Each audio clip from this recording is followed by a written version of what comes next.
السلام علیکم ورحمۃ اللہ وبرکاتہ۔ معزز سامعین، دعا عین عبادت ہے، اور جب الفاظ دعا بھی نبی کریم صلی اللہ علیہ وسلم کے سکھائے ہوئے ہوں تو ان کی اہمیت دو چند نہیں 100 چند ہو جاتی ہے۔ دیکھیے، ارشاد باری تعالی ہے جس کا مفہوم ہے کہ میرا نبی وہی کہتا ہے جو اسے وحی کے ذریعے سکھایا جاتا ہے، تو گویا زبان مبارک تو نبی کریم صلی اللہ علیہ وسلم کی ہے، لیکن تعلیم اسی خدائے برتر کی ہے۔ پھر دیکھیے، دعا نام ہے عاجزی و مسکنت کا اظہار کرتے ہوئے اللہ تعالیٰ سے مدد طلب کرنے کا، اس یقین کے ساتھ کہ سب کچھ اسی کے قبضے میں ہے۔ لہٰذا ہمیں کوشش کرنی چاہیے کہ اپنی حاجت طلب کرنے کے لیے ان دعاؤں کا اہتمام کریں جو سنت سے ثابت ہیں، جنہیں مسنون یا معصور دعائیں کہا جاتا ہے۔ اور پھر مسنون و معصور دعاؤں کی قدر و قیمت اور اہمیت و افادیت سے کسے انکار ہو سکتا ہے؟ زبان نبوت سے جاری ہونے والی دعاؤں کی سب سے بڑی خاصیت یہ ہے کہ ان کی قبولیت کے امکانات بہت زیادہ ہیں۔ پھر ان دعاؤں کے الفاظ و مفاہیم پر غور کیا جائے تو اپنی عبودیت اور خدا تعالیٰ کی ربوبیت کا احساس شدید تر ہو جاتا ہے، اور دل گواہی دیتا ہے کہ اللہ تعالیٰ کے نبی صلی اللہ علیہ وسلم نے جن الفاظ کے ساتھ جس موقع پر جو دعا ہمیں سکھلائی ہے، جو بتائی ہے، اس موقع پر ان سے بہتر الفاظ سے دعا مانگی جا ہی نہیں سکتی۔ اور نبی کریم صلی اللہ علیہ وسلم کی مانگی ہوئی دعائیں یہ در حقیقت علوم کا ایک جہان ہے۔ اگر انسان صرف حضور صلی اللہ علیہ وسلم کی مانگی ہوئی دعاؤں کو غور سے پڑھ لے تو نبی کریم صلی اللہ علیہ وسلم کے سچا رسول ہونے میں ذرا بھی شبہ نہ رہے۔ یہ دعائیں بذات خود نبی کریم صلی اللہ علیہ وسلم کی رسالت کی دلیل ہیں اور آپ صلی اللہ علیہ وسلم کا معجزہ ہیں، کیونکہ کوئی بھی انسان اپنی ذاتی عقل اور ذاتی سوچ سے ایسی دعائیں مانگ ہی نہیں سکتا جیسی دعائیں نبی کریم صلی اللہ علیہ وسلم نے مانگی اور اپنی امت کو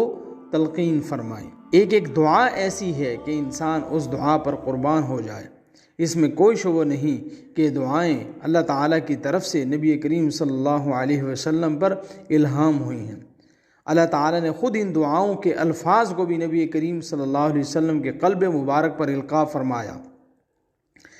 کہ مجھ سے یوں مانگو۔ اللہ تعالیٰ کی شان بھی عجیب و غریب ہے کہ دینے والے اور عطا کرنے والے بھی خود ہیں، اور بندے کو دعا کرنے کا سلیقہ اور طریقہ بھی خود ہی سکھاتے ہیں۔ تو بہرحال ہمیں مسنون دعائیں موقع بموقع ضرور پڑھنی چاہیے، اور یہ دعائیں ایمان کی پختگی کا مؤثر ترین ذریعہ بھی ہیں۔ اور پھر ان دعاؤں میں وہ دعائیں بھی شامل ہیں جن کو موقع بموقع نبی کریم صلی اللہ علیہ وسلم نے پڑھا۔ ان دعاؤں کے معانی میں غور و خوض کرنے سے معلوم ہوتا ہے کہ ان دعاؤں میں اسلام کی بڑی اہم تعلیمات ہیں۔